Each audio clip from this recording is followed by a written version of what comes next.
Hello friends, welcome you all. आज हम vision IAS के 23 अप्रैल वाले डेली करंट अफेयर्स डिस्कस करेंगे। डिस्कस करने से पहले एक प्रश्न मैं आपसे पूछना चाहता हूं कि हम जो टारगेट सेट करते हैं, हम जो कुछ अचीव करने के लिए प्रण लेते हैं, अल्टीमेटली वो या फिर उस टारगेट को अचीव करने के लिए हमारी इच्छा शक्ति आती कहां से, वो ताकत कहां से आती है? तो वो ताकत आती है हमारी इच्छा शक्ति की मजबूती से। जितनी ज्यादा हमारी जो इच्छा शक्ति है उतनी ज्यादा प्रबल होगी, उतनी ज्यादा अपने टारगेट को, अपने एम को, अपने लक्ष्य को हासिल करने के लिए एनर्जी भी प्राप्त होगी। आपने सुना भी होगा, शाहरुख खान के फिल्म का एक डायलॉग भी है कि किसी चीज को अगर शिद्दत से चाहो तो पूरी कायनात उस चीज को हासिल करवाने में जुड़ जाती है। तो फिर वैसा ही चलता है हम लोग के साथ भी। हम लोगों ने जो टारगेट सेट कर रहा होता है एंड अगर हम उसके प्रति पूरी तरह से वेल डिसिप्लिन है एंड पूरी तरह से इंगेज है, तो आप देखोगे कि आपके चारों बगल, आपके माइंड के लेवल पर पूरी तरह से जो एनर्जी है वो कंसंट्रेट हो जाती है एंड अल्टीमेटली फोकस्ड हो जाती है, और वो कहीं ना कहीं आपकी एनर्जी मदद करती है आपको अपने टारगेट की तरफ ले जाने के लिए। लेकिन जरूरी यही है कि आपकी इच्छा शक्ति प्रबल होनी चाहिए एंड वो इच्छा शक्ति फिर आपको एक्शन में दिखेगा। आप एक्ट करोगे, आपको पता भी नहीं चलेगा आप एक्ट कर रहे हो, बट वो काम धीरे धीरे आपका होता रहेगा। तो this is the power of focus and your dedication. That's why आपने जो भी टारगेट सेट कर रखा है, be focused and the potential of us is unlimited. बस उसे खोजने की जरूरत होती है, उसे आइडेंटिफाई करने की जरूरत होती है। एंड आई बिलीव कि हम कोई रेस्ट्रिक्शन नहीं रखना चाहते अपने लाइफ में, सो दैट एक प्रकार से जो मनुष्य की प्रवृत्ति होती है इंडिपेंडेंट रूप से रहना, इंडिपेंडेंट थॉट के साथ रहना, वो कहीं ना कहीं हमारे अंदर डेवलप होनी चाहिए, सो दैट हम वेरियस परसेप्शंस को ऑब्जर्व कर सके, देख सके एंड उसके बाद हम अपने एक्शन करें। सो फ्रेंड्स, आज हमें 6 आर्टिकल्स डिस्कस करने हैं एंड काफी इंपॉर्टेंट आर्टिकल्स आज पब्लिश हुई हैं। One by one we will start the discussion. सबसे पहला आर्टिकल बेसिकली जो यूके के पीएम है मिस्टर बोरिस, वो इंडिया के विजिट पर हैं एंड अल्टीमेटली बहुत सारे कॉपरेशंस एंड एग्रीमेंट्स साइन हुए हैं एंड हम देखेंगे एक एक करके कि कौन से टॉपिक पर, कौन से एरियाज ऑफ कॉपरेशन पर क्या बातें हुई हैं, क्या एग्रीमेंट हुई है, because this will be a very important topic, हमारा जो इंटरनेशनल रिलेशन का टॉपिक है। एंड बहुत समय के बाद ये कहीं ना कहीं इंडिया यूके रिलेशंस का न्यूज सामने आया है, that's why it also becomes very very important. ठीक है, तो let's start our discussion. Syllabus की बात करें तो आप देख सकते हो the article number 1 will be covered under bilateral regional global groupings and agreements involving India और अफेक्टिंग इंडियाज इंटरेस्ट। एंड आप देख सकते हो major title is India UK relations and the agreements and MOUs जो अभी कॉपरेशन के field में देखने को मिला है। तो joint statement on the visit of prime minister of UK to India and area of cooperation पर बात करने से पहले मैं यूके का मैप आपको दिखाना चाहूंगा, बिकॉज मैप से बहुत सारी क्लियरिटी आ जाती है। आप देख सकते हो ये है आपका पूरा यूके का मैप। और जब भी हम यूके की बात करते हैं तो याद रखो ये जो स्कॉटलैंड है, इंग्लैंड है एंड वेल्स है, प्लस योर नदर्न आयरलैंड, ये मिलाकर आपके यूके बनते हैं। ठीक है, ये जरूर ध्यान रखना है, Scotland, England, Wales plus northern Ireland is equal to UK, यानी कि यूनाइटेड किंगडम। एंड इंग्लैंड की कैपिटल क्या है आपको पता ही है, लंदन। ठीक है, एंड एक बात और आप ऑब्जर्व कर रहे होंगे, ये जो आप प्राइम मेरिडियन देख रहे हो, ये जो डॉटेड वर्टिकली आपको नॉर्थ टू साउथ देख रहे हो, तो ये प्राइम मेरिडियन भी कहीं ना कहीं आपका क्रॉस करता है यूके से, है ना। रॉयल ऑब्जर्वेटरी कहाँ है आप हमें बताओ। और उसके बाद आप यहाँ पर देखो नीचे इंग्लिश चैनल आपको दिख रही होगी, है ना, ये इंग्लिश चैनल, ये जो नैरो पासवे ऑफ वाटर है इसी को हम इंग्लिश चैनल बोलते हैं। और ये किसको किससे कनेक्ट करती है, तो मेडिटेरेनियन को बेसिकली अटलांटिक से कनेक्ट कर देती है, तो ये ध्यान रखिए। ठीक है, और यहाँ पर आपका डोवर है एंड नीचे आप देख सकते हो फ्रांस है। ठीक है, तो होप आपको ये मैप समझ में आ गया होगा। और ग्लासगो से क्या दिमाग में आपका रिफ्लेक्ट हो रहा है आप हमें बताओ। ग्लासगो कॉन्फ्रेंस, UNFCCC, COP26 दिख रहा है एंड COP26 तो हो गई, चलो ग्लासगो में। COP27 कहां पर होगा आप हमें बताओ। सो फ्रेंड्स, इसे डिस्कस करने के बाद let's move to our topic. तो area of cooperation and major agreements की बात करें तो ट्रेड एंड प्रॉस्पेरिटी के फील्ड में आप देख सकते हो फ्री ट्रेड एग्रीमेंट को कंक्लूड करने की बात चल रही है। क्योंकि लंबे समय से वार्तालाप हो रही है फ्री ट्रेड एग्रीमेंट को लेकर, तो अब इसे कंक्लूड करने का पेस स्पीड बढ़ाया जाएगा। साथ ही साथ इकोनॉमिक एंड फाइनेंशियल डायलॉग के माध्यम से जो कॉपरेशन है दोनों देश के बीच वो बढ़ाई जाएंगी, लाइक फाइनेंशियल सर्विसेज के फील्ड में कॉपरेशन हो, banking, insurance, fintech, green bonds, sustainable finance and capital market systems, इन सब के फील्ड में कॉपरेशन बढ़ाने की बात की जा रही है। साथ ही साथ ये आप देख सकते हो यूके ने कमिट किया है कि जो $1 बिलियन का इन्वेस्टमेंट है वो इंडिया में करेगी with respect to the climate related project over the period of 2020 to 2026। तो बेनिफिट क्या होगा इंडिया के लिए कि हम जो है क्लाइमेट चेंज के मैटर को डील कर सकते हैं और मजबूती के तरीके से, because finance pledge an important role in dealing with these issue. And साथ ही साथ आप देख सकते हो India UK global innovation partnership programme को फाइनलाइज किया जाएगा सो दैट जो क्लाइमेट स्मार्ट इंक्लूसिव इनोवेशंस हैं इंडिया के तरफ से उसको स्केल अप किया जा सके to the third countries which is present in Asia और अफ्रीका और इंडो पैसिफिक। तो ये बातें हमने डिस्कस की।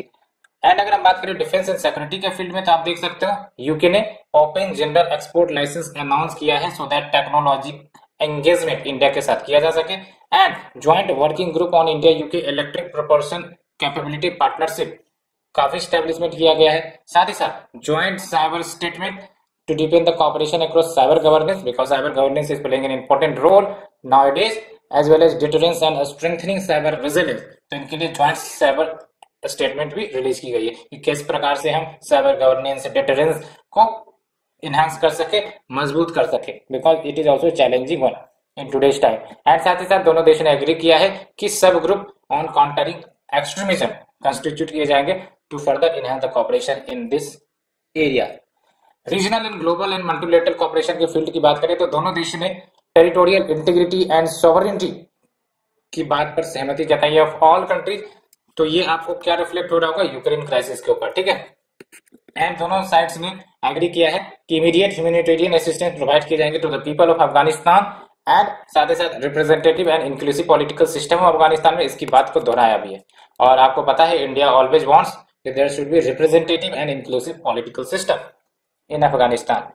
And other fields of cooperation की बात करें तो देख सकते हो एमओयूज की बात करें तो मेमोरेंडम ऑफ अंडरस्टैंडिंग कहते हैं, it is simple in agreement, ठीक है। तो एमओयू साइन हुई है on the cooperation of global centre for nuclear energy partnership between department of atomic energy which is under government of India and department of business energy and industrial strategy which is under UK. And strategic tech dialogue which is a ministerial level dialogue जो organise की जाएंगी on new and emerging communication technology like 5G, artificial intelligence, like that. So friends हमने ये certain areas of cooperation and further details discuss की with respect to the first article. Let's move to our second article. No farm loan waivers for 40% eligible farmers in 3 की state, यानी कि जो 3 की states है that is Uttar Pradesh, Punjab and Maharashtra. यहाँ पर वैसे तो आप देखोगे तो फार्म लोन वेवर स्कीम चलाई जाती है स्टेट गवर्नमेंट के द्वारा, लेकिन ये देखा गया है कि इन राज्यों के 40% जो एलिजिबल फार्मर्स है उनको लोन वेवर की कोई भी फैसिलिटी या सुविधा नहीं मिली है। तो ये कहीं ना कहीं एक फ्लो दिखाता है फार्म लोन वेवर स्कीम के फील्ड में कि डिस्पाइट ये सब स्कीम चलती भी हैं, लेकिन अगर हम बात करें डिलीवरी ऑन द प्रॉमिस तो वो कहीं ना कहीं लैक होती है।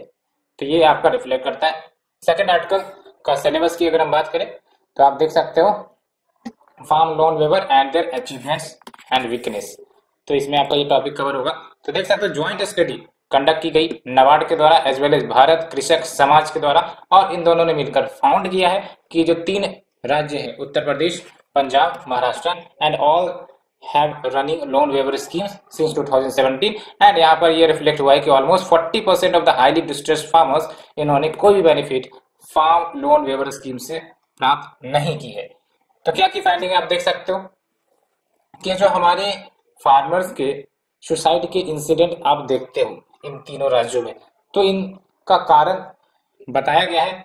सबसे पहला कारण क्रॉप लॉस। क्रॉप लॉस होने का कारण क्या होता है कि फार्मर्स कहीं ना कहीं अपनी लाइवलीहुड को रन नहीं करवा पाता एंड अल्टीमेटली उन्होंने क्रॉप्स के लिए बहुत सारे डेप्ट लिए रहते हैं, उस डेप्ट को न चुकाने के कारण भी कहीं ना कहीं फार्मर सुसाइडियल इंसिडेंट्स होते हैं। साथ ही साथ sole dependence on agriculture for the incomes, ये सबसे इंपॉर्टेंट फैक्टर आपको ध्यान रखना है कि फार्मर्स में आप देखिएगा तो majority of the farmers are solely dependence on the agriculture for their income. तो कहीं ना कहीं अगर एग्रीकल्चर में कुछ डिस्टर्बेंस आई, लेट्स से क्रॉप फेल्यूर हो गया, क्रॉप लॉस हो गया, तो कहीं ना कहीं ये अपनी लाइवलीहुड पूरी तरह से खो देते हैं, and it is one of the couch for farmers suicide. तो क्या कुछ कारण हो गए आपके crop loss, crop damage, indebtedness में आप फिर आप देख सकते हो मनी लेंडर्स हो गए या फिर आपके फॉर्मल क्रेडिट सिस्टम हो गए। एंड तो ये कुछ कारण हमने डिस्कस किया। साथ ही साथ आप देख सकते हो जो पंजाब के फार्मर्स हैं उन्होंने लार्जेस्ट अमाउंट पर फैमिली कैटेगरी अगर देखे तो उन्होंने ही बोरो की है। एंड साथ ही साथ इनका जो डिपेंडेंस है नॉन इंस्टीट्यूशनल सोर्सेज के ऊपर वो भी हाईएस्ट रहा है across all the farmer category. जब हम बात करते हैं नॉन इंस्टीट्यूशनल सोर्सेज तो इसका मतलब क्या हो गया, जो मनी लेंडर्स है ना, एंड फॉर्मल इंस्टीट्यूशनल सोर्सेज क्या हो गए, बैंक्स हो गए। ठीक है, तो कहीं ना कहीं जो नॉन इंस्टीट्यूशनल सोर्सेज होते हैं, जाहिर सी बात है वो higher rate of interest charge करते हैं, नहीं पे किया तो फिर परेशान करते हैं। तो इनके कारण कहीं ना कहीं फार्मर्स अपने आप को बर्दाश्त नहीं कर पाते एंड अल्टीमेटली आप समझ सकते हो कि सुसाइडल इंसिडेंट्स देखने को मिलते हैं। तो ये बातें हमने देखी। साथ ही साथ देख सकते हो इंस्टीट्यूशनल लोन्स पर जो डिफॉल्ट है, डिफॉल्ट होने का मतलब प्रिंसिपल या इंटरेस्ट न चुका पाना within the time frame, तो उसको हम कहते हैं डिफॉल्ट। तो default was higher on institutional loans as compare to the non institutional loans. And ये भी एक कारण आप देख सकते हो कि जो एग्रीकल्चर लोन्स लिए जाते हैं फार्मर्स के द्वारा, ठीक है, वो कहीं ना कहीं ये देखा गया है कि उसको डाइवर्ट कर दिया जाता है नॉन एग्रीकल्चर यूज के लिए, और ये सबसे ज्यादा पंजाब में हाईएस्ट रहा है। यानी कि हमने एग्रीकल्चर लोन तो लिया, अब इसका इस्तेमाल हम एग्रीकल्चर फील्ड में लाइक इनपुट्स खरीदने में या फिर मशीनरी खरीदने में कर सकते थे, लेकिन इन जगहों को न करके हो सकता है इससे हमने कंजम्पशन के लिए कर लिया हो। अब सबसे बड़ी दुविधा यही होती है कि अगर कंजम्पशन के लिए कर लिया गया तो इससे तो कोई एसेट तो जनरेट नहीं हुआ, इससे तो कोई इनकम जनरेट नहीं हुई, तो जब चुकाने की बात आएगी तो चुका नहीं पाएंगे, तो इसके कारण इंडेप्टनेस बढ़ जाती है एंड फार्मर्स को परेशानियां झेलनी पड़ती है। ठीक है, जब हम बात करते हैं फार्म लोन वेवर की, तो इसका मतलब क्या हुआ, स्कीम है जो वेरियस स्टेट के द्वारा अनाउंस की जाती है to help the peasants financially. ठीक है, इसके तहत गवर्नमेंट जो है लायबिलिटी ले लेती है फार्मर्स का, एंड जो भी पैसे उनके बकाए होते हैं बैंकों में उसको रिपे गवर्नमेंट ही करती है। And farm loans can be crop loans या फिर इन्वेस्टमेंट लोन्स। इन्वेस्टमेंट लोन्स यानी कि जो एसेट है, इक्विपमेंट है, उसको बाय करने के लिए जो हम लोन लेते हैं वो इन्वेस्टमेंट लोन्स कहलाते हैं। एंड जरूरत इसलिए भी पड़ती है ऐसे लोन की बिकॉज आजकल आप देख सकते हो जो इनपुट कॉस्ट है, चाहे वो फर्टिलाइजर हो या फिर सीड्स हो, वो सब बढ़ते जा रहे हैं, और दूसरी तरफ प्रोडक्टिविटी भी कमी है, तो फार्मर्स की इनकम उतनी ज्यादा होती नहीं कि वो अपने पैसे से सारा सिस्टम को खरीद ले एंड अल्टीमेटली सारे जो इनपुट कॉस्ट है वो बेयर कर ले अपने इनकम से, तो ऐसा भी नहीं होता है। दैट्स वाई कहीं ना कहीं उन्हें लोन लेने की जरूरत पड़ती है, एज वेल एज जो मानसून की जो आपका गड़गड़ाहट या फिर जो दिक्कतें हैं, अनसर्टेनिटी है, वो भी एक कारण बनती है, and lack of remunerative output prices. अब बात करते हैं क्या इश्यूज है फार्म लोन वेवर को लेकर। तो पहली बात तो ये है कि अगर हम ज्यादा फार्म लोन वेवर स्कीम चलाते हैं तो चांसेस बढ़ जाते हैं विलफुल डिफॉल्टर के कि वो क्या करेंगे, जानबूझकर पेमेंट नहीं करेंगे गवर्नमेंट को, तो ये बातें हो जाती है। दूसरी इंपॉर्टेंट बात, जाहिर सी बात है कि इस वेरियस स्टेट गवर्नमेंट के जो फिस्कल बर्डन है वो बढ़ जाएंगी, बिकॉज ये सब कहीं ना कहीं गवर्नमेंट के खाते में तो रिफ्लेक्ट होंगी and ultimately will negatively impact the balance sheet of the banks as well. And साथ ही साथ कि अगर लेट्स से कि फार्म लोन वेवर स्कीम चलाई भी जा रही है, लेकिन अगर इस मनी का इस्तेमाल ऑब्जेक्टिव पर्पज से नहीं किया जाएगा तो फिर फायदा नहीं हुआ फार्म लोन वेवर स्कीम का। तो कहने का मतलब यह है कि इनएफिशिएंट यूटिलाइजेशन ऑफ रिसोर्सेज वो अगर होती है तो फिर it will not lead to any productivity gains, and बहुत सारी जगह पर ये केस देखने को मिलते हैं। तो ये फ्रेंड्स हमने सेकेंड आर्टिकल डिस्कस किया। Let's move to the third article, but before that यहाँ पर आप देख सकते हो रिकमेंडेशंस जो नाबार्ड के स्टडी में दी गई है। तो पहली बात तो ये कि गवर्नमेंट जो है वो हेल्दी क्रेडिट कल्चर को प्रमोट करे, फार्मिंग में इन्वेस्ट करे, एंड जो आपका एग्रीकल्चर सेक्टर में डिस्टॉर्शन चल रहा है उसको खत्म करने का प्रयास करे। साथ ही साथ real time dynamic distress index farmers के लिए क्रिएट करे, सो दैट पता चल सके कि कौन से राज्य में कौन से क्रॉप सेक्टर में डिस्ट्रेस ज्यादा है, कारण क्या है, इन सबको मॉनिटर करने का, सो दैट हम प्रॉपर एनालिसिस हासिल कर सके। सो फ्रेंड्स ये हमने सेकंड आर्टिकल डिस्कस किया। Let's move to the third article. Indian travellers in UAE can now use unified payment interface for payment. तो आप देख सकते हो ये क्या दिखा रहा है, ये दिखा रहा है कि भारत की जो टेक्नोलॉजी है वो कहीं ना कहीं दुनिया भर में अपना परचम लहरा रही है। एंड आप भी अब ऑब्जर्व करते हो कि यूपीआई आने के बाद जो हमारी पेमेंट सिस्टम है कितनी ज्यादा आसान हो गई है। अब आपको जस्ट अपने यूपीआई आईडी इंटर करने पड़ते हैं, स्कैन करने पड़ते हैं, पेमेंट फटाक से हो जाते हैं, है ना। तो ये कहीं ना कहीं अचीवमेंट माननी पड़ेगी डिजिटल पेमेंट सिस्टम के अंतर्गत, जो कि काफी यूनिक है और ऐसा कंसेप्ट कहीं ना कहीं भारत में डेवलप हुआ है और कहीं ऑब्जर्व नहीं किया गया है। एंड अब ये धीरे धीरे जो यूपीआई है अपना प्रेजेंस वेरियस कंट्रीज में बना रही है, वेरियस कंट्रीज में ये एक्सेप्ट किए जा रहे हैं, लाइक नेपाल एंड भूटान, यहाँ पर तो एक्सेप्ट अब किए ही जाते हैं, साथ ही साथ सिंगापुर में भी अब ये एक्सेप्ट किए जाने लगेंगे कुछ समय बाद, एंड अल्टीमेटली अब यूएई में भी आपका यूज हो सकता है यूपीआई का फॉर पेमेंट्स। तो इसको अगर हम देखें सिलेबस के अनुसार, तो आप यहाँ पर आप देखो science and technology developments and their applications and effects in everyday life and UPI as a role model, यहाँ पर हमारा टैग है, टॉपिक है UPI as a role model, ठीक है। तो देख सकते हो जो एनपीसीआई इंटरनेशनल पेमेंट लिमिटेड है, which is an international arm of national payment corporation of India, NPCI के बारे में आप जानते भी होंगे, अगर नहीं जानते तो वी विल डिस्कस लेटर, ठीक है। तो इन्होंने अनाउंस किया है कि जो भीम यूपीआई है वो अब अवेलेबल होगा at NeoPay terminals across the UAE, तो यानी कि यूएई में यूपीआई पेमेंट सिस्टम अब ऑपरेट होने लगेंगे। एंड ग्लोबली अगर देखा जाए तो यूपीआई को एक्सेप्ट किया जाते हैं कहां पर, भूटान में भी, नेपाल में भी, एंड 2022 में ही आपका सिंगापुर में भी अब ये एक्टिवेट होने वाले। यूपीआई का क्या मतलब हुआ, आप भी ऑब्जर्व करते हो, instant real time payment system. हमने कुछ खरीदा, चाहे दूध, कुछ भी खरीदा, अल्टीमेटली तुरंत पेमेंट करना चाहता, स्कैन करके पेमेंट कर दिया, मोबाइल नंबर डाल के पेमेंट कर दिया, है ना, यूपीआई आईडी डाल के पेमेंट कर दिया। तो ये हो गया आपका instant real time payment system, और ये डेवलप की गई है एनपीसीआई के द्वारा। याद रहे NPCI it is not RBI, and ये फैसिलिटेट करता है आपका इंटर बैंक ट्रांजेक्शन्स को, ठीक है। एंड ये कहीं ना कहीं most successful real time payment system है ग्लोबल लेवल पर। एंड आप देख सकते हो सिंप्लिसिटी, सेफ्टी, सिक्योरिटी के साथ ये उपलब्ध होती है। पर्सन टू पर्सन ट्रांजेक्शन्स करो या फिर पर्सन टू मर्चेंट ट्रांजेक्शन्स करो, तो यहाँ पर सब आपके ठीक तरीके से हो जाते हैं।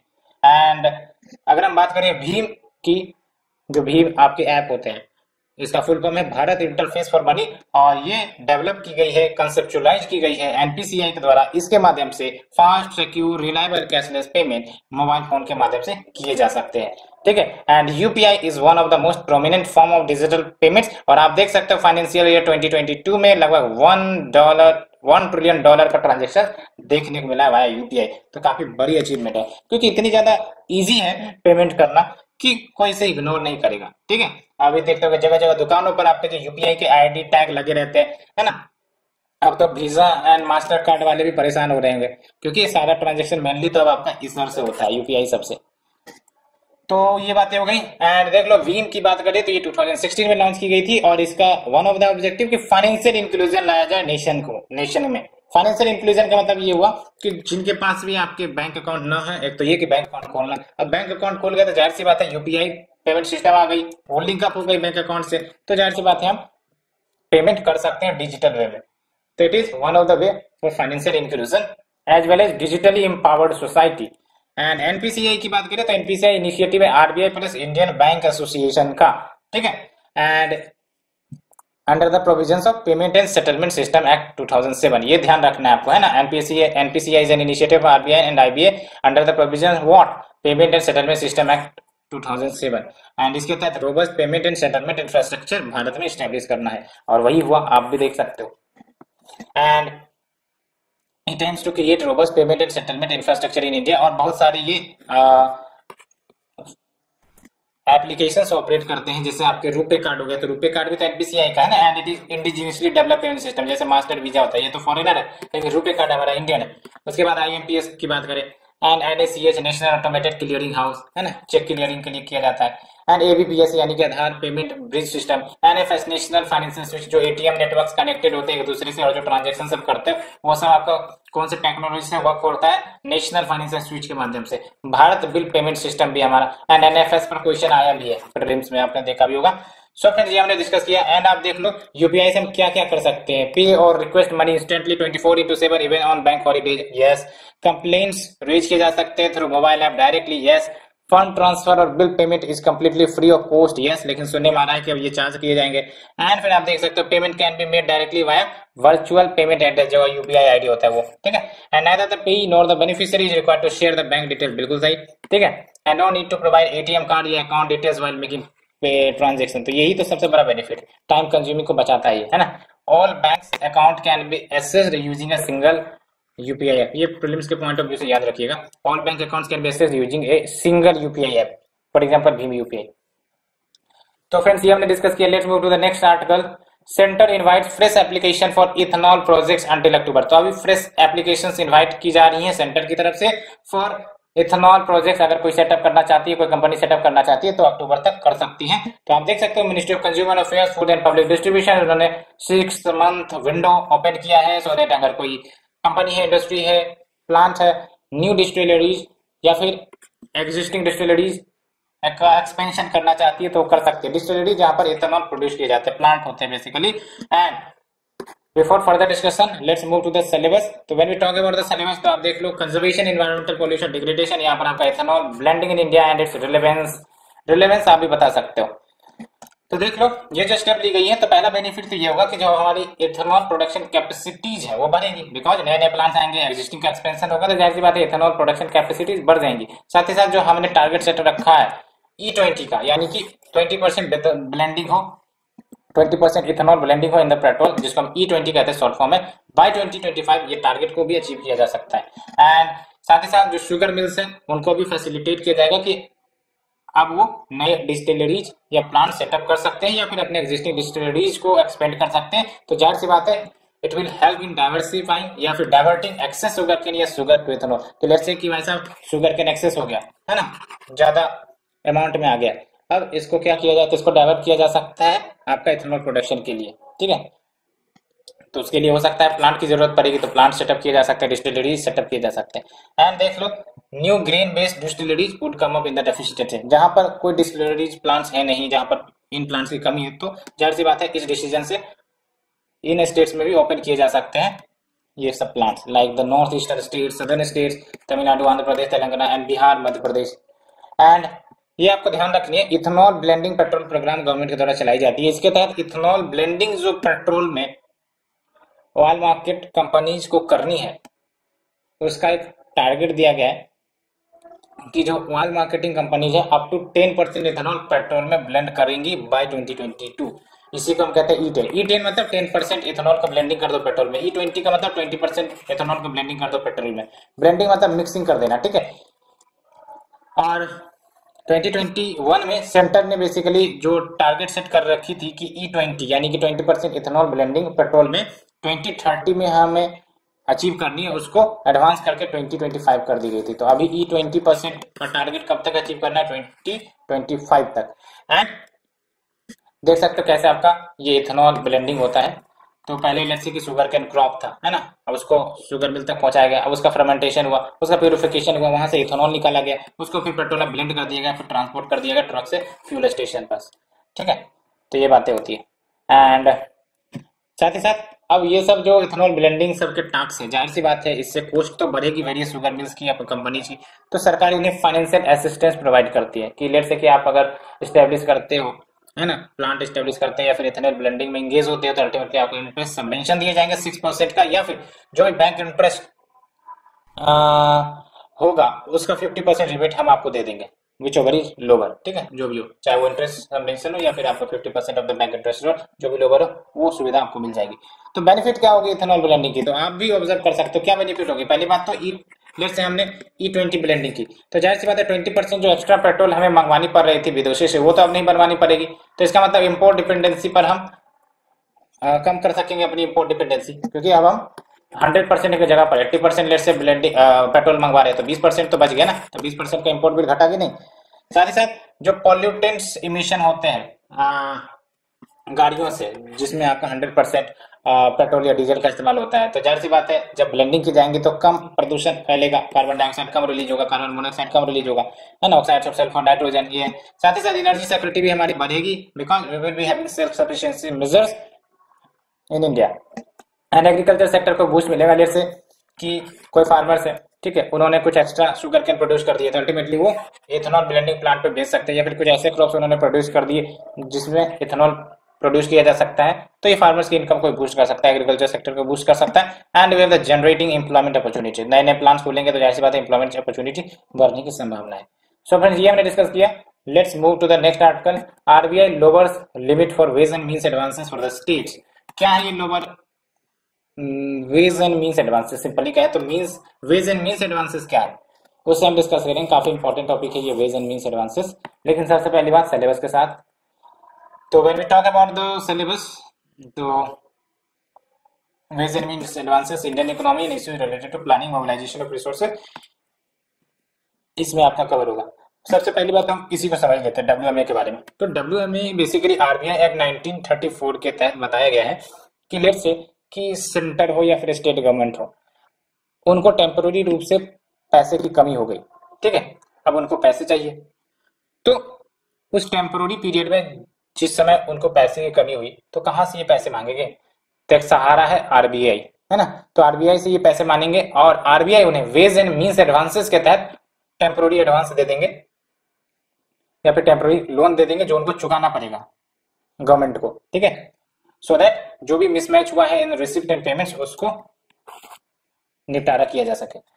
एंड क्या कोई इंटरेस्ट पे करना पड़ता है, बिल्कुल पे करना पड़ता है। देख सकते हो स्टेट्स या centre pay interest which is linked to the repo rate on the WMO withdrawals. जब भी आप डब्ल्यूएमओ के तहत पैसे लिए जाएंगे तो आपके इंटरेस्ट लगेंगे, that will be linked to the repo rate. Repo rate मतलब क्या होता है कि basically bank let say RBI से लोन लेती है तो अल्टीमेटली आरबीआई चार्ज करेगा इंटरेस्ट रेट, तो वो इंटरेस्ट रेट को हम कहते हैं रेपो रेट, ठीक है।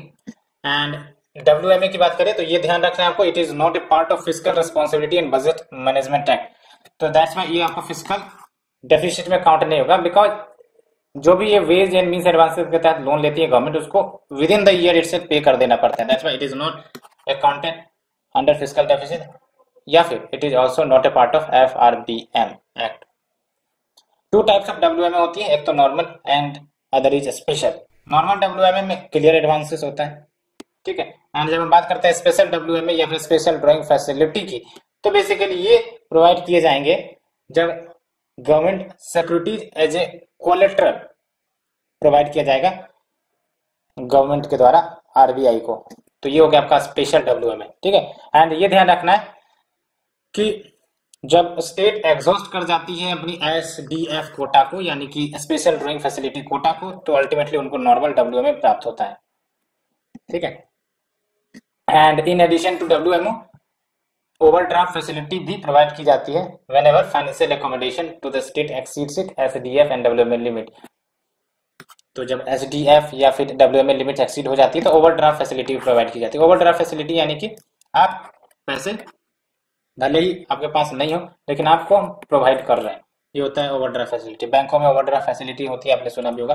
एंड देख सकते हो there is state wise limit for the funds जो अवेल किए जा सकते हैं डब्ल्यूएमए के माध्यम से, और ये लिमिट्स बेसिकली डिपेंड करती है ऑन वेरियस फैक्टर्स की टोटल एक्सपेंडिचर क्या है, रेवेन्यू डेफिसिट क्या है उस राज्य की, फिजिकल पोजीशन क्या है उस स्टेट की। तो ऐसा नहीं कि यूनिफॉर्मिटी है, there is a state wide limit for the funds जो अवेल किए जाएंगे डब्ल्यूएमए के माध्यम से। एंड कौन डिसाइड करता है ये लिमिट्स, कौन से राज्यों को कितने मिल सकते हैं under the WMA, it is decided by government and RBI mutually, and फिर पीरियोडिकली ये रिवाइज होते रहती है।